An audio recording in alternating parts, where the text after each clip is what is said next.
Canada के प्रधानमंत्री Justin Trudeau ने भारत सरकार के 6 एजेंट्स पर खुफिया जानकारी जुटाने, टारगेट किलिंग और कनाडाई नागरिकों को धमकाने का आरोप लगाया है। ट्रूडो ने कहा कि कनाडा ने इन मामलों पर भारत से सहयोग मांगा, लेकिन भारत ने इनकार कर दिया। इस विवाद के बाद कनाडा ने 6 भारतीय डिप्लोमेट्स को देश छोड़ने का आदेश दिया, जिसके जवाब में भारत ने भी 6 कनाडाई डिप्लोमेट्स को निष्कासित कर दिया।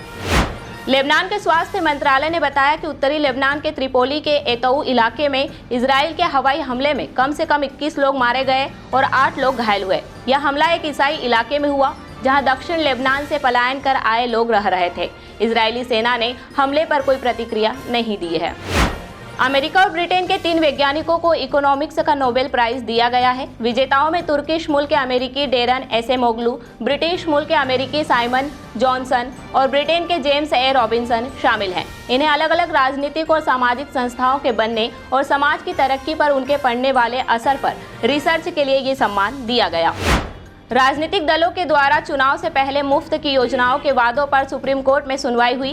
सीजेए डीवाई चंद्रचूड़, जस्टिस जेबी पारदीवाला और जस्टिस मनोज मिश्रा की बेंच ने केंद्र सरकार और चुनाव आयोग को नोटिस जारी किया है। कर्नाटक के शशांक जे श्रीधर ने याचिका में चुनाव के दौरान राजनीतिक दलों द्वारा किए गए मुफ्त योजनाओं के वादे को रिश्वत घोषित करने की मांग की है।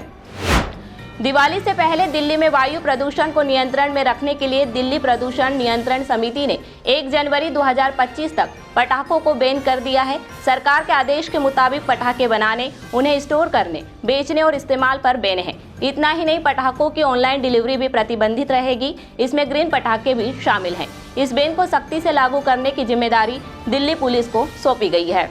दिल्ली के हर्ष विहार इलाके में दशहरा मेले से लौट रहे 2 भाइयों पर 12 अक्टूबर को चाकू से हमला किया गया। इसमें बड़े भाई अंकुर की मौत हो गई और छोटा भाई हिमांशु जख्मी हो गया। दोनों भाइयों की एक बाइक से टकराने की स्थिति बनी थी, जिस पर 3 युवक भड़क गए और विवाद के बाद उन पर हमला कर दिया। यूपी के बहराइच में हुई हिंसा के दौरान मारे गए राम गोपाल के परिजनों ने सीएम योगी से मुलाकात कर न्याय की गुहार लगाई। सीएम के आगे हाथ जोड़कर न्याय की गुहार लगाते हुए राम गोपाल के पिता रोने लगे। उनके साथ आई उनकी पत्नी और बहू ने भी सख्त कार्रवाई की मांग की। हिमाचल प्रदेश मंडी शहर में आज दोपहर करीब 12:01 पर भूकंप के झटके महसूस किए गए।